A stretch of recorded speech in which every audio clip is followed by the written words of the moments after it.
अब यहाँ पे आते हैं कि अभी तक हमने बात किया कि क्या था, क्या सिलेबस कवर करेंगे, fees structure whatever, right. Now let's move to the again topic. हमने ये ऑलरेडी कवर कर रखा था, सेलेनियम, प्लेराइट और साइप्रस वगैरह क्या था। Now let's fully focused on the playwright.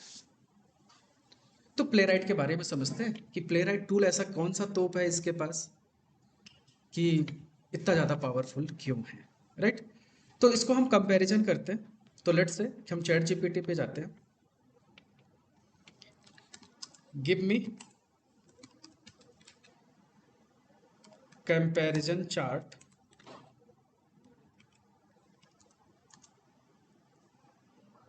Between Selenium, Playwright and let's say Cypress को भी ले लो साथ में, right. along with features, capabilities, popularities, और क्या बोल सकते हैं, हो गया उसी में। बट तुम बोल रहे हो तो let's say advantage, pros and cons भी दे देता हूँ, राइट। ये करेगा सब अपने मन की ही, तुम ऐसे कुछ भी लिख दो, उसको जो समझ में आएगा वो देगा भाई, ठीक है ना। तो जस्ट तुमने ऐसे जो भी मन में आया लिख दिया। और आई नीड, ये मेंशन करो, I need at least let's say 15 points,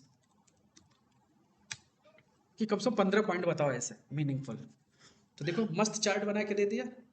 अब मैं यही लिखता, समझाता, फिर आप किसी पे भरोसा करते, मेरे किसी पे नहीं करते। तो मैं कह रहा हूँ इस पे भरोसा करो कम से कम, ठीक है।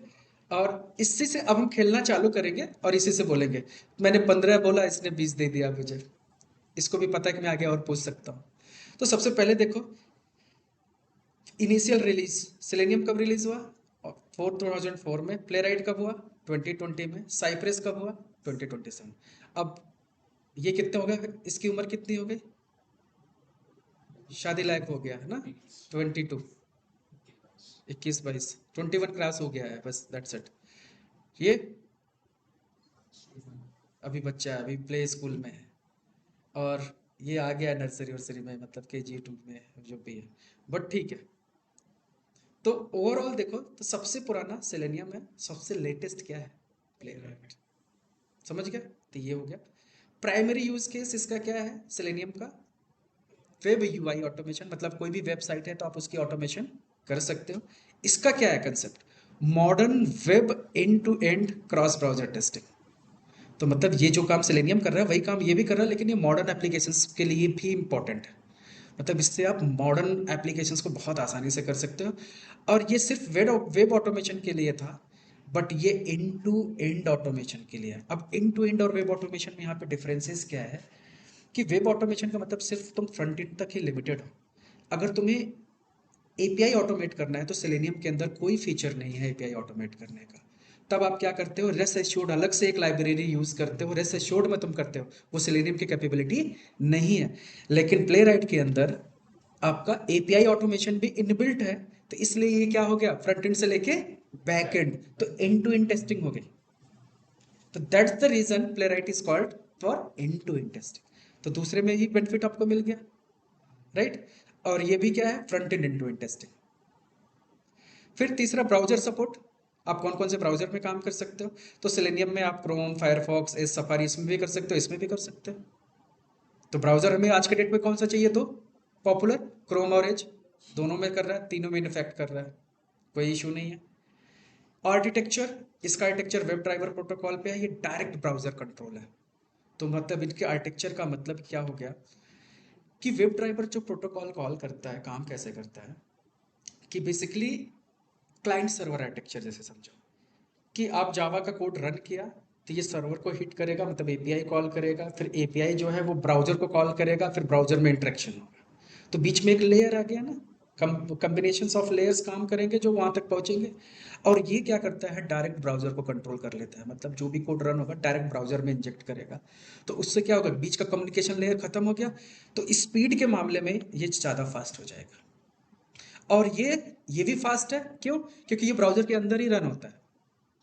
क्योंकि इसके अंदर जो कोड होता है प्योर जावा स्क्रिप्ट होता है साइप्रस के अंदर। क्या होता है? जावा स्क्रिप्ट। और जावा स्क्रिप्ट ही एक्चुअल रन होता है कहाँ पे? ब्राउजर के अंदर। तो इसलिए ये भी फास्ट है। तो अब कंपैरिजन करो execution speed. Speed is matter, right? Automation के लिए स्पीड बहुत इंपॉर्टेंट है। तो ये मॉडरेट है सेलेनियम, लेकिन इसकी स्पीड क्या है? फास्ट दोनों की। तो पहला एडवांटेज मिल गया। अभी तक कंपैरिजन था ऊपर, राइट? बट पहला एडवांटेज आप देख सकते हो, अभी तक सारी चीजें कॉमन थी, यहाँ पे एक एडवांटेज मिला था आपको, इन टू इन टेस्टिंग भी कर सकता है। दूसरा, ऑटो वेट। सेलेनियम का सबसे बड़ा प्रॉब्लम क्या था? Auto waiting. इसकी वजह से फ्लैकी टेस्ट बहुत होते थे। फ्लैकी टेस्ट का मतलब अननेसेसरी, मतलब अकेले रन करो तो पास होता है, 100 लगा दो तो 20 फेल हो जाता है। That is called flaky test. Flaky test होने का मतलब ही यही है कि प्रॉब्लम है, मतलब आपका सिंक्रोनाइजेशन प्रॉपर हैंडल नहीं है, एप्लीकेशन जरा सा भी स्लो होता है तो आपकी स्क्रिप्ट फेल होने लगती है। That's the main problem. तो तो ऑटो वेट क्या करता है? तो सेलेनियम में एक्सप्लिसिट वेट यूज कर करके जगह जगह पे हम इम्प्लिसिट एक्सप्लिसिट वेट यूज कर करके चीज़ों को कंट्रोल करते हैं कि कैसे इसको डायनामिक करना है। बट ये क्या करता है? आपको अलग से कोड लिखने की जरूरत नहीं है। हालांकि प्लेराइट अलग से भी फीचर दे रखा है कि तुम चाहिए तो अलग से भी वेटिंग मैकेनिज्म इनबिल्ट कर सकते हो, लगा सकते हो based on your conditions also. But mostly ये क्या करता है कि इसके अंदर ऑटो वेटिंग है, कि मतलब आपने लाइन का कोड लिख दिया, वेट का कंसेप्ट भूल जाओ, 80 to 90% अपने आप ही हैंडल करेगा। ठीक है? और इसमें भी बिल्ट इन था। तो ये एक एडिशनल एडवांटेज मिल गया, फास्ट है, एंड टू एंड है। Okay. Setup complexity medium to high.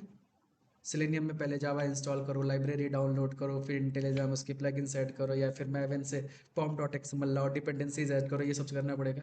इसका एक कमांड में एग्जीक्यूशन हो जाता है, और इसका भी एक कमांड में आपका इंस्टॉलेशन हो जाता है। तो मतलब इसका इंस्टॉलेशन भी बहुत आसान है, क्विक इंस्टॉलेशन है, क्विक यूज़ है। तो ये भी हम आगे देखेंगे।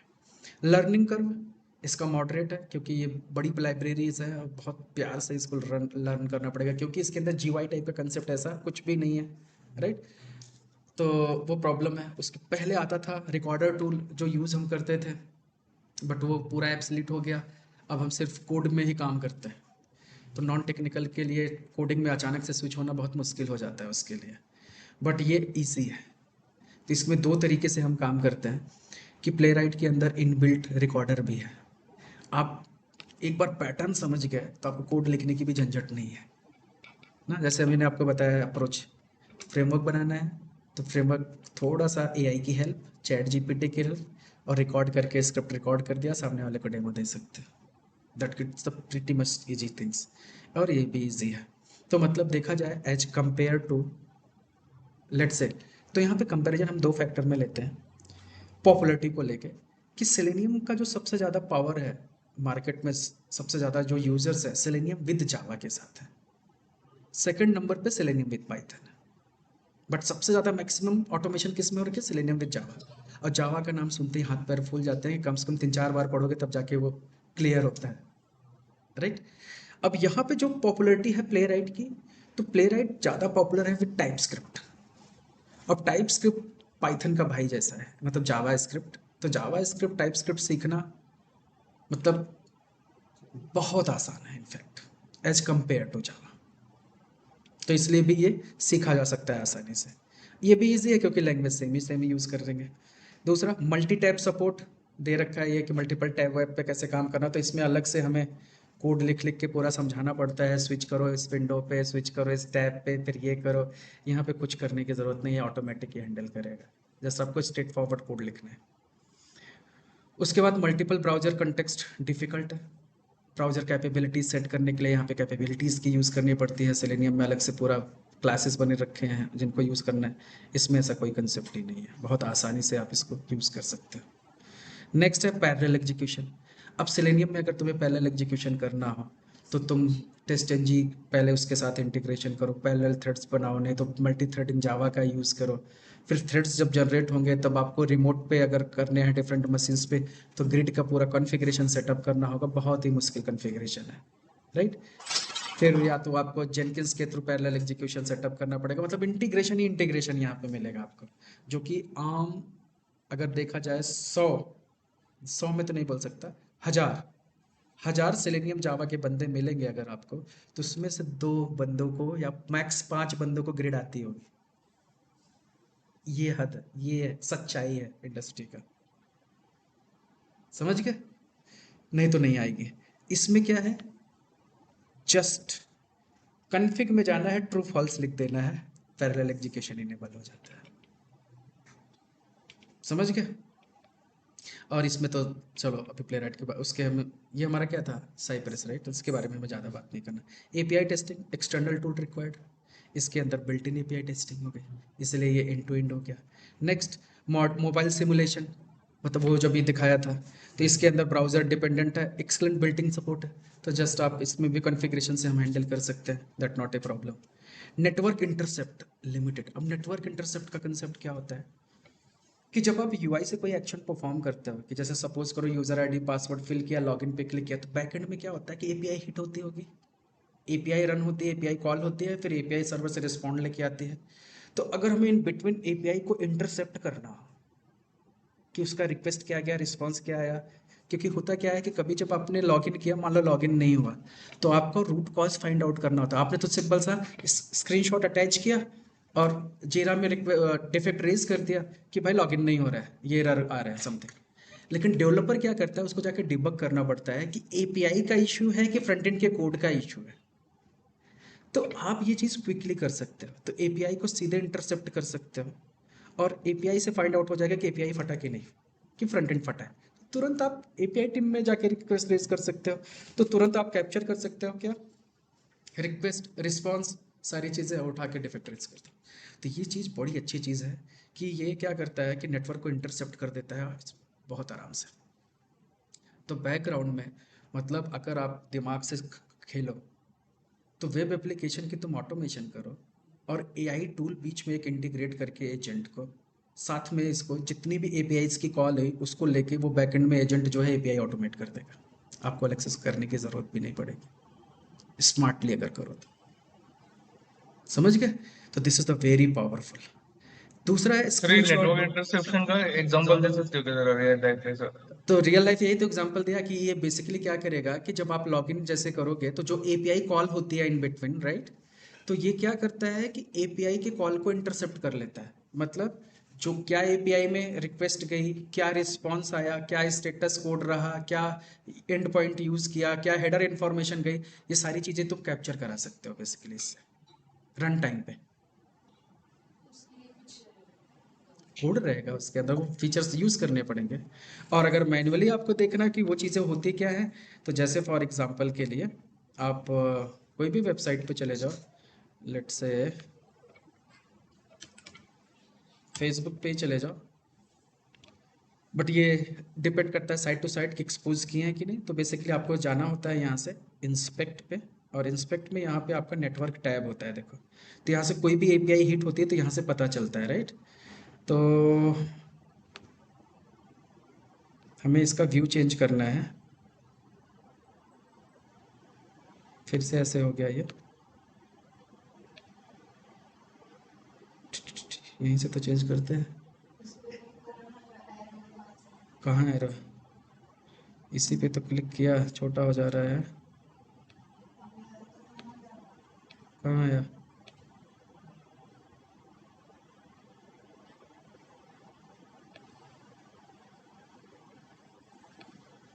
Okay, let me zoom this. तो जैसे मैंने इस पे लॉगिन पे क्लिक कर रहा हूँ बटन पे, तो यहाँ से देखो एपीआई की कॉल्स आ रही है, राइट?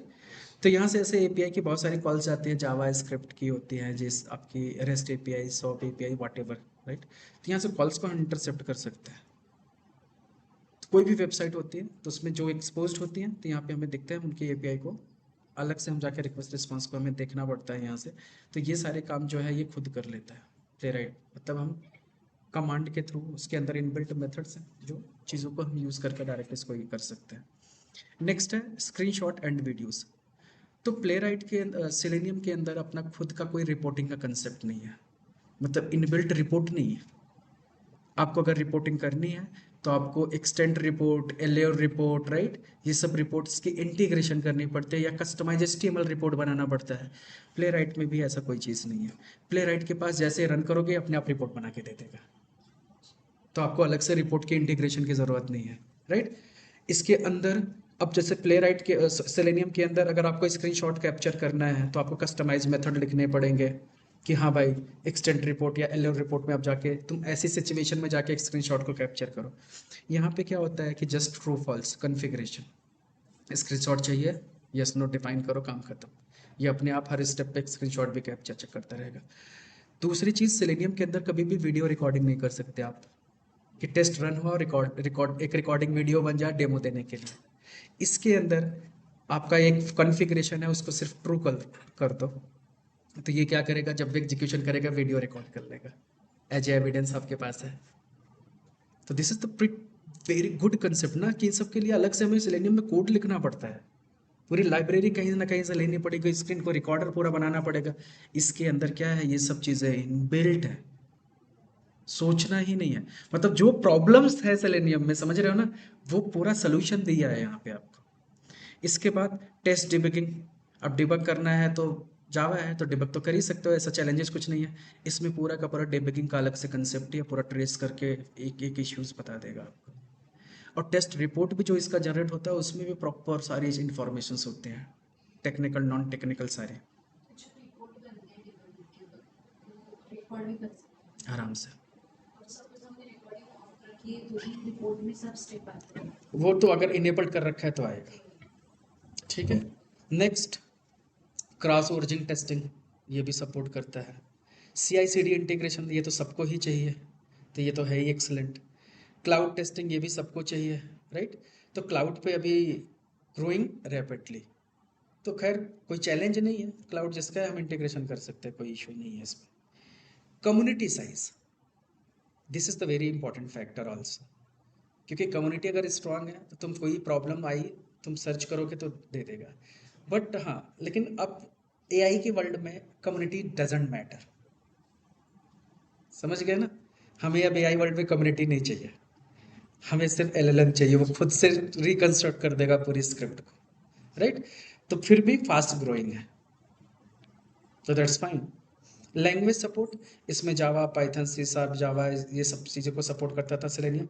और ये JavaScript, TypeScript, Python, Java dot, मतलब ये मेजर लैंग्वेज को तो कवर कर ही लिया है। तो मेजर लैंग्वेज की बात करें तो जावा, डॉट नेट और पाइथन, तीनों तो है ही है, साथ में आपका जावा स्क्रिप्ट एंड टाइप स्क्रिप्ट भी है। तो जो रियल टाइम चाहिए हमें लैंग्वेजेस, वो सब इसको आती है। और जो इसमें था जावा एंड टाइप स्क्रिप्ट था। हेडलेस टेस्टिंग सपोर्टेड, यहाँ पे भी हम छोटा सा सेलेनियम में भी एक लाइन में चेंज करके हेडलेस करते हैं, इसमें भी हेडलेस एक्सलेंट है। इसमें भी हेडलेस बाय डिफ़ॉल्ट ही होता है, हमें उसको हटाना पड़ता है कि हेडलेस में ना करें, राइट। तो इसलिए है। Test stability can require tuning, stable अगर टेस्ट केसेस आपको बनाना है, राइट, तो ट्यून करना पड़ता है, वेट वगैरह लगा के, ये सब, ये वेरी स्टेबल, इसमें ज़्यादा ट्यूनिंग की ज़रूरत नहीं है। Enterprise adoption very high, of course 20 years से है, और ये क्या है, रैपिडली इंक्रीजिंग, तो जमाना है अब इसका। Best for large enterprise ecosystem selenium, but this is wrong, ये भी हम कर सकते हैं। और दूसरा ये क्या है, मॉडर्न ऑटोमेशन प्रोजेक्ट्स, तो ऑफ कोर्स हमें मॉडर्न भी चाहिए, लार्ज के लिए भी चाहिए, हर चीज़ के लिए चाहिए, तो हर चीज़ में ये बेस्ट है। फीचर वाइज आ जाओ तो ऑटोमेट, तब देखो सब में अब यहाँ पे कंपैरिजन है, यहाँ पे एक क्रॉस आइकन है, ऑटो वेटिंग नहीं है इसके पास है, राइट। इसके बाद ट्रेस रिवर यहाँ नहीं है, यहाँ एक्सलेंट है। प्लेयर इसमें भी नहीं है, साइप्रस में भी नहीं है, राइट। और ये देखो जियो लोकेशन टेस्टिंग, राइट, जियो मतलब लोकलाइजेशन ग्लोबलाइजेशन, पता है ना, डिफरेंट लैंग्वेज को जो सपोर्ट करता है उस टाइप से। तो इसमें लिमिटेड, इसमें पार्शियल, इसमें भी उसका नेटिव सपोर्ट है। तो देखा जाए तो इन टेबल में भी ये सबसे बेस्ट है प्ले राइट, कोई लिमिटेशंस नहीं है। फिर अब देखो सेलेनियम और प्ले राइट में relative industry adoption trends.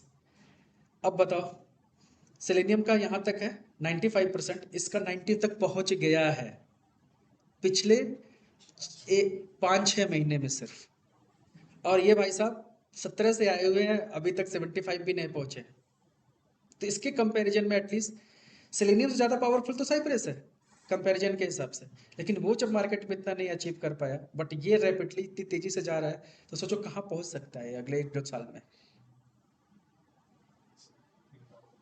Language के बारे में आपने बताया, स्टूडेंट में क्या रहता है कि जो डेवलपमेंट का लैंग्वेज है वही लैंग्वेज पे आपको करना रहता है, तो यहाँ पे देखो वो मिथ है, वो मिथ है।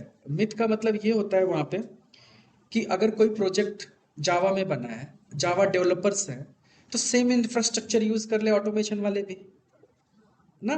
तो सेम जैसे ये तब आता था पिक्चर में जब डॉट नेट में काम होता है। तो जब डॉट नेट में काम होता है तो विजुअल स्टूडियो लगता है, पेड पूरा लगता है, पूरा पेड कंसेप्ट होता है वो। डॉट नेट की पूरी लाइब्रेरी इंस्टॉल करके सारी चीज़ें, फिर उसके अंदर पूरा बंडल में TFS वगैरह आता है, टीम फाउंडेशन सर्वर, राइट, जिसमें वो कोड की चेक इन वेक इन सब करते हैं, फिर एजोर का पूरा बंडल भी आ जाता है। तो वहाँ पे लोग कहते हैं कि ऑटोमेशन के लिए अब तुम अलग से सॉफ्टवेयर क्यों इंस्टॉल करना है, ये सब क्यों करना है, तुम सेम पूरा प्रोडक्ट ही यूज़ कर सकते हो, तब के लिए ठीक है। लेकिन अब बात आती है यहाँ पे ओपन सोर्स ना।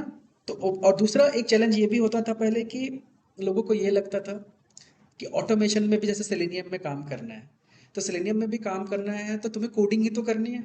अब जावा डेवलपर के साथ तुम टाइड अप हो तो तुम्हें कुछ, अब सबको पता है कि डेवलपर के कंपैरिजन में तो ऑटोमेशन में तो कम ही नॉलेज होगा कोडिंग का, कहीं अटकेगा तो कोड में उसकी हेल्प ले लेगा कि भाई ये फंक्शन बता दे कैसे बनेगा या बना के दे दे, तो उसकी हेल्प हो जाती थी।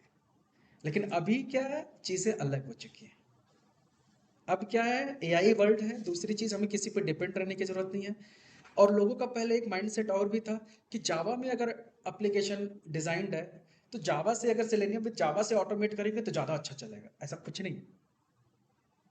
तुम सेलेनियम विद जावा से तुम कोई भी एप्लीकेशन को ऑटोमेट कर सकते हो, वो एप्लीकेशन किसी भी टेक्नोलॉजी में बना।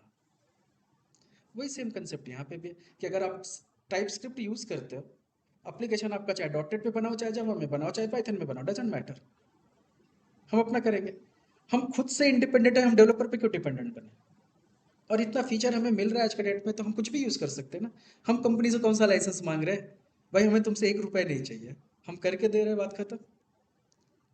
तो इस वजह से तो उसका जो मेन प्राइमरी कंसर्न था कि ऑटोमेशन टेस्टर्स को कोई इशू आता है तो डेवलपर्स हेल्प करते हैं और एक ही बंडल में काम करेंगे, जिसकी वजह से ऐसा होता था। बट ऐसा कोई फिक्स वो नहीं है, वो पुराना माइंडसेट है, जिसके पास अभी है वो ऐसा सोच रहा है, तो उसको कंपनी स्विच करने की ज़रूरत है। ठीक है। करंट मार्केट परसेप्शन क्या है, selenium remains the mostly widely adopted automation framework overall because of the its long history and enterprise presence। तो एग्री तो करना पड़ेगा कि 20 साल से है, प्लेराइट नहीं था तो भी वो है, आज भी है, और अभी रहेगा, इतनी जल्दी तो नहीं जाने वाला।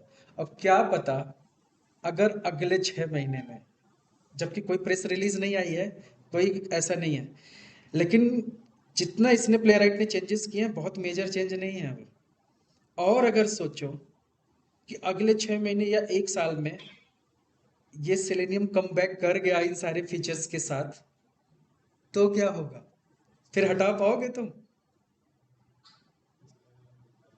तब फिर मुश्किल हो जाएगा, हटेगा तो नहीं, क्योंकि इसको भी आर्किटेक्चर चेंज करना पड़ेगा ना, बस यही चीज़ है।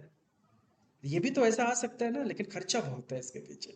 अगर कोई कंपनी फंडिंग कर दे कुछ लोग मिलके, तो आ सकता है, तो आ गया, तो फिर से वो जिंदा हो जाएगा।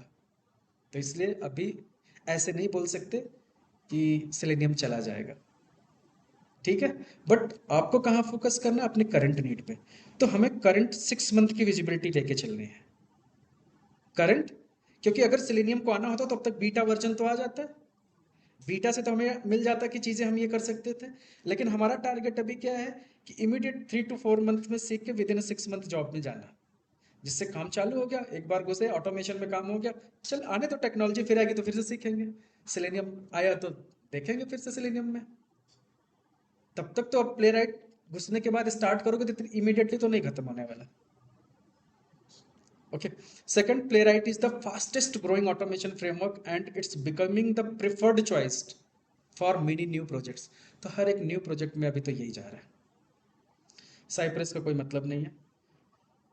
सेलेनियम के प्रॉज एंड कॉन्स की बात करते हैं तो कॉन्स में इसके बेसिकली मोर बॉयलर प्लेट कोड है, सही बात है, मैनुअल वेट, ये सबसे प्रॉब्लम्स है। Best for this play right में आ जाओ। हाँ, प्ले राइट में फायदे तो बहुत है। अब इसका कॉन्स क्या है?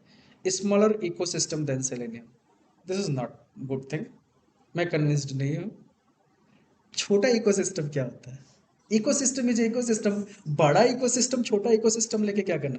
ये कार का इंजन थोड़ी ना, बड़ा इंजन है तो बढ़िया से काम करेगा। बात क्या होती है? बड़ा इंजन की नहीं, बात होती है टॉर्क, कितना जनरेट करता है। अब ट्रक का इंजन तो भैया बहुत बड़ा है, तो क्या वो पिकअप ले पाएगा क्या? तो टॉर्क मैटर करता है ना, कि परफॉर्मेंस कैसे हो। हाथी बड़ा है लेकिन चीता तो तेज है ना। तो इसलिए बड़ा होने से कुछ मतलब नहीं होता। इकोसिस्टम इकोसिस्टम कितना फास्ट है, कितना वेल मैनेज्ड है, that's the important. Newer tool, fewer legacy integrations. हाँ, लेगेसी चीज को ये सपोर्ट इंटीग्रेटेड नहीं है, बट ऐसा भी नहीं कि ये मना करता है, कर सकते हो कुछ भी तुम इसके साथ। और दूसरी चीज ये भूल गया है बताना, अब देखो एआई तो एआई है, मैं तुम्हें अपना परसेप्शन भी इसके पीछे देता हूँ। मैंने बात किया Playwright with JavaScript and TypeScript. Java से भी ज्यादा पुराना जावा स्क्रिप्ट है, समझ गए? तो जावा स्क्रिप्ट मतलब जब से ये वेब की दुनिया आई ना, एक तरीके से चलो वेब की दुनिया की बात करो, जब वेब नहीं था तो जावा स्क्रिप्ट से मतलब नहीं था, तब तो जावा, पास्कल, कोबोल जो भी चल रहा हो पुराने टाइम पे, डजेंट मैटर। लेकिन जब से वेब की दुनिया आई, ब्राउजर जब जनरेट हुआ, तब से जावा स्क्रिप्ट है। तो बैकएंड में हम जावा स्क्रिप्ट भी तो कर रहे हैं, तो हम क्या नहीं इंटीग्रेट कर सकते इसके साथ? तो इसलिए कोई लिमिटेशंस नहीं है। तो मैं इनके तीनों पॉइंट से डिसएग्री करता हूँ। ठीक है, तो ओवरऑल समझ में आ गया कंसेप्ट आपको? ये मैं यही रिकमेंड मैं भी करने वाला था, लेकिन ठीक है। तो जल्दी से जल्दी अगर आपको टेस्ट केसेस ऑटोमेट करने हैं तो इंडस्ट्री को क्या चाहिए? दो सबसे मेजर चीज़ है। फास्टर एग्जीक्यूशन, कि आपका कोड जो है, जो भी ऑटोमेट किया है, क्विकली एग्जीक्यूट, कम से कम टाइम पे एग्जीक्यूट। दूसरा, डेवलपमेंट की स्पीड फास्ट होनी चाहिए, कि जैसे अगर आप सेलेनियम में 4 स्क्रिप्ट एक दिन में ऑटोमेट कर रहे हो, प्ले राइट में 10 आराम से करोगे, और विद एआई कर लिया तो 50। और ऐसा भी हो सकता है कि एक हफ्ते में ऑटोमेशन खत्म। जो सालों साल लोग ऑटोमेशन बैठ के कर रहे हैं, ट्रेंड ऐसा है कि प्रोजेक्ट आया, एक हफ्ते में ऑटोमेशन खत्म। अब जो पहले काम होता था कि मैनुअल टेस्टर मैनुअल टेस्टिंग करता था, ऑटोमेशन टीम ऑटोमेशन करती थी, एक ही बंदा एनफ है एक स्क्रम टीम में, वो डायरेक्ट रियल टाइम ऑटोमेशन करेगा विद एआई। आपको मैनुअल टेस्टिंग के बारे में सोचना ही नहीं है, मैनुअल टेस्ट केसेस लिखना ही नहीं है, समझ गए? तो ये सब इनबिल्ट फीचर है। एमसीपी का जो कंसेप्ट था उसमें यही था कि तुम सीधे सीधे एमसीपी को जीरा से इंटीग्रेट करो, जीरा से ये जाएगा, रिक्वायरमेंट रीड करेगा, खुद टेस्ट केस बनाएगा, खुद एग्जीक्यूट कर देगा। तो तुम्हें सिंगल लाइन का कोड भी लिखने की जरूरत नहीं पड़ेगी। Of course, this is the AI. और ये फीचर तो प्ले राइट बना के दिया हुआ है, बेसिक फीचर उसको देना पड़ेगा। कुछ नहीं देना पड़ेगा तुमको, लोकेटर तक नहीं देना है। अब तुम सोचो वो कैसे लोकेटर खोजेगा? प्लेराइट लोकेटर खुद ले लेता है। ऐसे नहीं ले लेता। ट्रेडिशनल वे तो ट्रेडिशनल वे है कि भाई उसको बताना पड़ेगा कहाँ क्लिक करना है, तो एक्सपाथ वगैरह तो देना ही पड़ेगा उसको। तो रिकॉर्डिंग रिकॉर्डिंग में जब रिकॉर्डिंग स्टार्ट करते हो तो रिकॉर्डिंग पे कहीं क्लिक करते हो, जब क्लिक करते हो तब इवेंट को कैप्चर करता है। लेकिन मैं उसकी भी बात नहीं कर रहा। ये इतना कैपेबल है कि इसको एप्लीकेशन का यूआरएल दे दो, ये खुद ही जाएगा यूआई में, चेक कर लेगा कौन सा लॉगिन बटन है, कौन सा यूजर आईडी, कौन सा पासवर्ड, खुद एंटर करेगा कि खुद टेस्ट कर लेगा। तुम्हें लोकेटर तक की भी देने की जरूरत नहीं है, इतना स्मार्ट है ये। एआई कहाँ पहुंच चुका है अभी तुम लोग को पता नहीं है, इसीलिए जॉब जाने वाली है सबकी। तो लोग कह रहे हैं कि एआई से जॉब नहीं जा रही है, नहीं जा रही है। देखो अभी 27 एंड तक जो सरवाइव कर लिया, टिकेगा कुछ दिन। मतलब इसलिए इंडस्ट्री ने टाइम दिया कि 2027 तक एआई एक्सपर्ट बन जाओ। नहीं, तो बिजनेस करना पड़ेगा कुछ ना कुछ बैकअप प्लान में। सर एनीवे, हाँ, आपका पर्सनल व्यू क्या है प्लेराइट अगर मेरा पर्सनल व्यू नहीं होता तो मैं शायद नहीं पढ़ाता। मैं हमेशा वही चीज़ पढ़ाता हूँ जिसमें मुझे मज़ा आता है। सिंपल सी, तभी तो मेरी भी लर्निंग है ना। मुझे इंडस्ट्री में अपने यहाँ बैठ के ऑफिस में कोड नहीं लिखना होता। कोड लिखे हुए ऑफिस में मुझे 10 साल हो गए, तब भी कोड तुम कुछ भी पूछो तो मैं ऐसे बताऊंगा अभी। उंगल दिमाग बाद में सोचता है, उंगलियां पहले लिख देती है। तो ये सब आता कहाँ से है? पढ़ाने से। क्योंकि तुम लोग को पढ़ा पढ़ा के इतना कोड लिख देता हूँ, घुस गया है सब। हमें तो कंफ्यूजन होने लगती है उंगलियों को कि पाइथन चल रहा है कि जावा स्क्रिप्ट चल रहा है कि जावा में लिखना है। ऐसे होता है। बट ठीक है, तो एनीवे, तो मेरा पर्सनल अगर व्यू लो तो play right is much better than selenium. समझ गए? तब तक जब तक सेलेनियम कुछ नहीं लाता है। नहीं तो मैंने भी 15-20 साल खपा तो दिए ना सेलेनियम में। तो ऐसा नहीं कि उसको यूज किया है इतना। तो दोस्त तो हूँ मैं उसका, लेकिन अब नया दोस्त, नए फीचर्स। ठीक है, तो अब नए दोस्त के साथ तो चलना पड़ेगा ना।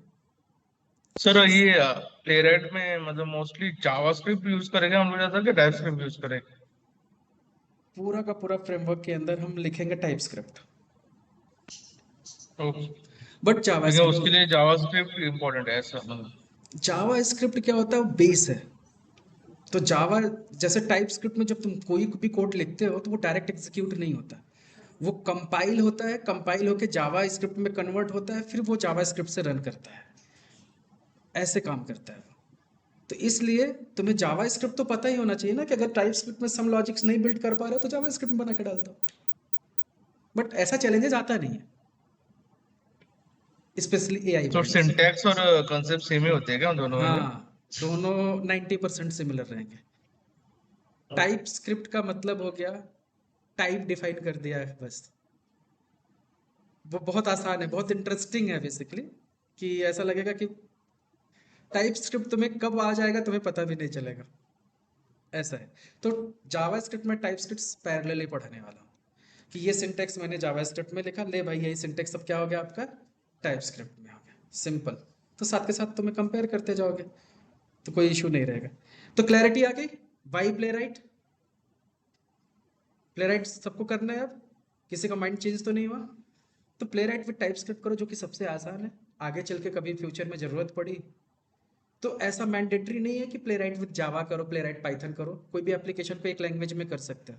लेकिन फिर कभी कंपनी ने जबरदस्ती किया, नहीं मुझे जावा चाहिए, तो अगर आपने सेलेनियम विद जावा किया है तो प्ले राइट विद जावा अपने आप कर लोगे। आपको अलग से मेरी क्लास ज्वाइन करने की जरूरत नहीं पड़ेगी। आपको मैं उतना लेवल पे लाके छोड़ दूंगा कि किसी भी लैंग्वेज में काम करना होगा आप काम कर पाओ, specially with the help of AI. ठीक है? एआई टेस्टर जो प्रोफाइल आती है उसके टोटली अपना एप्लीकेशन होता है कि एजेंट अब देखो, एआई टेस्टिंग? अब एआई टेस्टिंग, अब ये मिथ बज वर्ड हो गया है, राइट? अब एआई टेस्टिंग में कुछ लोग ये सोचते हैं कि एआई एप्लीकेशन को टेस्ट करना होता होगा। मे भी होता है, बात ये भी सही है। एजेंट बनाया तो एजेंट को टेस्ट कौन करेगा? तो उसके भी टेस्टर तो लगेंगे ही। तो एक तो वो होते ही है, लेकिन दूसरा कि एआई आना चाहिए टेस्टर को। अब एआई बहुत बॉर्डर टर्म है, राइट? कि एआई एआई मतलब ये नहीं है कि तुम ओवरनाइट सीख सको। अगर आपने एक दिन बैठ के 2 घंटे में एक एजेंट बना दिया तो इसका ये मतलब नहीं कि आपको एआई आ गया। आप एलएलएम मॉडल यूज करके प्रॉम्प्ट देके कोई काम करवा लिया तो इसका मतलब ये नहीं हुआ कि आपको एआई आ गया, राइट? तो लेकिन अभी जो आना चाहिए वो दो चीज़ें आना चाहिए। मतलब क्या था कि पहले जब एआई आया 2023, जब चैट जीपीटी आया जल्दी में, तो लोगों को प्रॉम्प्टिंग पहले करना सीखा। तो तुम जितने अच्छे से प्रॉम्प्ट दोगे उतने अच्छे से वो आंसर करेगा। तो पहले 1 साल लोग प्रॉम्प्टिंग में फंसे रहे, प्रॉम्प्ट इंजीनियरिंग नाम दे दिया उसका, एक बड़ा डोमेन बना दिया। फिर उसके बाद जैसे ही वो ख़त्म नहीं हुआ, फिर दूसरा आ गया एजेंट, एजेंटिक एआई। तो एजेंट बनाना लोग शुरू कर दिए, एजेंटिक फ्रेमवर्क बनाना शुरू कर दिए। अब वो भी खत्म हो गया। अब क्या आया है कि बना बनाया एजेंट, बना बनाया एलएलएम सब कुछ है। तुम्हें एक इंटरफेस दे दिया, फिर से तुम सिर्फ प्रॉम्प्ट डाल दो। अब एजेंट भी अपने आप बन जाएगा, एजेंट अपने आप काम करना चालू कर देगा, तुम्हें बस बैठ के गेम खेलना है। मतलब जब भी एआई पे काम करना है तो लैपटॉप ले लो, इसको प्रॉम्प्ट दे दो, दूसरा पर्सनल लैपटॉप पे गेम खेलो, काम इधर होता रहेगा। और उसमें भी अब ऐसे कंसेप्ट्स आ गए हैं कि मल्टी मॉडल एजेंट्स, मतलब पैरेलल एजेंट्स काम करना शुरू कर, मतलब हर एक एजेंट पैरेलली काम करेंगे।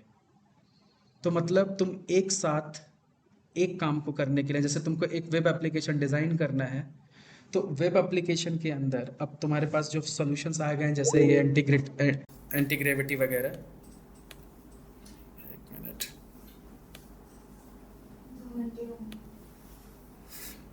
ये अलार्म में बताता रहता है हमें।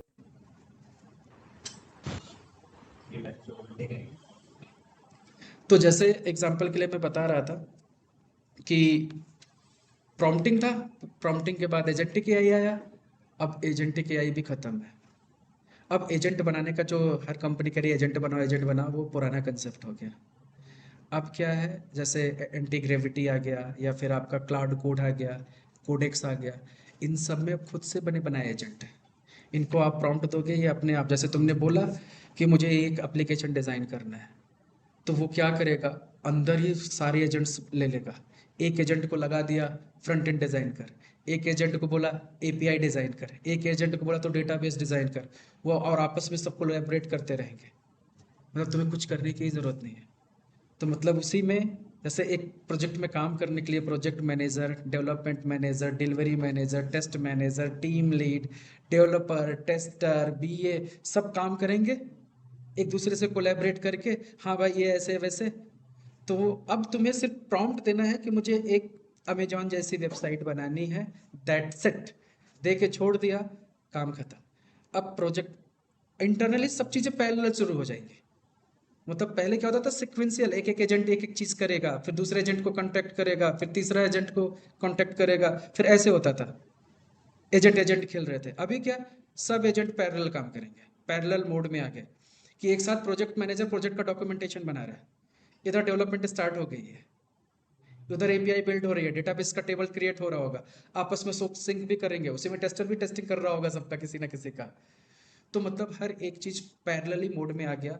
तुम सिर्फ एक सिंटैक्स दोगे, राइट, और एक सिंटैक्स से पूरा काम खत्म, और तुम्हारा सिस्टम जो है वो बिल्ट होगा, टेस्ट होगा, डिप्लॉय भी हो जाएगा। यहाँ तक एआई पहुँच गया है। तो मतलब अगर मैं नॉन टेक्निकल हूँ, मेरे पास कोई सिर्फ बिजनेस आइडिया है कि मुझे एक ऐसा एप्लीकेशन सॉफ्टवेयर इंडस्ट्री में बनाना है जो मेरे लिए ऐसे काम करे, सिर्फ मुझे आइडिया है, मुझे कुछ नहीं चाहिए, मुझे बस सॉल्यूशन चाहिए जहाँ पे ये प्रॉम्प्ट दूँ और वो एजेंट खुद से कोड कर दे, कुछ नहीं सोचना तुम्हें। आज के डेट में जिनके पास लॉजिक है, जिनके पास दिमाग है, जिनके पास बिजनेस आइडियाज़ हैं, उनको सॉफ्टवेयर डिज़ाइन करवाना था, जिनकी जो कभी नहीं करवा पाए उनके लिए बेस्ट वर्ल्ड है, किसी की ज़रूरत नहीं है। तो सोचो, अगर ये सारा काम एजेंट कर दिया तो पूरी पूरी आईटी कंपनी कोलैप्स हो जाएगी, और यही हो रहा है।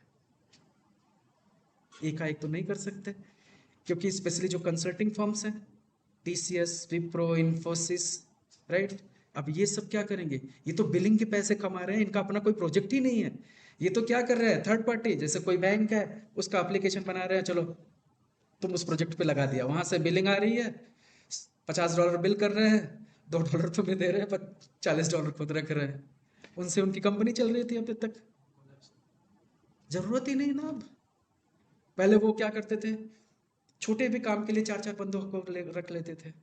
अब तुम ही देखो, इन्फोसिस टीसीएस में लोग सरकारी जॉब बना के रखे थे, एक टीम में 50-50 बंदे काम कर रहे हैं, करने वाला 2 ही 3 बंदा होता था, 40 तो घूम रहे।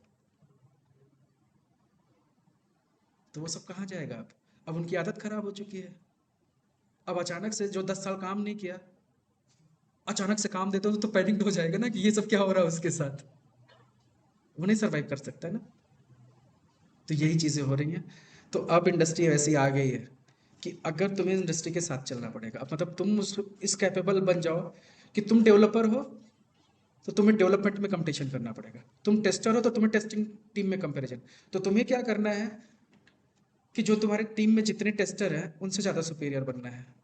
धमाल मूवी देखी है ना, उसमें क्या होता है, अरशद वारसी, जावेद जाफरी, ये पैदल जा रहे होते हैं वो डब्लू के पास, तो बीच में एक शेर आता है ना, तो वो पूछता है जावेद जाफरी अरशद वारसी से, तू भाग क्यों रहा है, शेर से तेज दौड़ लेगा? तो वो बोलता है नहीं, मुझे सिर्फ तेरे से तेज दौड़ना है। पीछे शेर पहले तुझे खाएगा। तो एग्जाम्पल वही है कि आपको अगर रेस में बने रहना है तो आपकी टीम में आपको बस उनको कम्पिटिट करना है। एक आग तो रखेंगे और अपने आप को बनाओ इसमें से कि 10 है तो भाई सबसे पहले मैं सीखूंगा और सबसे पहले मुझे अपना बचाना है। तो तुम्हें क्या करना है, वो 10 लोग जो काम कर रहे हैं वो काम तुम्हें अब एआई के थ्रू कैसे करवा सकते हो वही सोचना है और उसको करना है। That's it. समझ गए? तो एआई माइंड सेट होना इज इंपॉर्टेंट। क्लियर हुआ? तो फिर आगे बढ़े कि आज के लिए बस, कल करें आगे। तो कल क्या करना है अपने को, तो जैसे आज इंस्टॉलेशन भी हम खत्म कर देते हैं, तो कल हम क्या करेंगे, बेसिकली लैपटॉप लेके आओ, साथ के साथ इंस्टॉलेशन करेंगे और कल एक end to end script run कर मतलब क्रिएट करते हैं और साथ में रन करके रिपोर्ट रिपोर्ट देख के मस्त करते हैं कि हाँ आ गया हमें प्ले राइट। आपको वीडियो इंस्टॉल लिए देखो, और अब क्या चाहिए लाइफ में? वीडियो से ही काम हो जा रहा है तो क्या चाहिए? आपने ही बोला था कि देख लो, ठीक है। दूसरा भी देख लिया। तो कितने थे वहां पे? दो ही अच्छा 2 ही थे। 2 दिन में तो मतलब जो सैटरडे संडे होना था वो तो काम हो ही गया। बढ़िया है। ठीक है, तो आज के लिए बस करते हैं, तो कल सेम टाइम पे कनेक्ट करते हैं और try to connect with your laptop. जो जो मैं स्टेप यहाँ पे करूँगा वही वही स्टेप आपको बैकग्राउंड में करते जाना है। सारा सिस्टम सेटअप करके, एप्लीकेशन सेटअप करके हम चीज़ें कंटिन्यू कर देंगे। तो मतलब कल की क्लास डेमो ही नहीं, अब वो इंस्टॉलेशन होगा, मतलब आगे का लेक्चर होगा।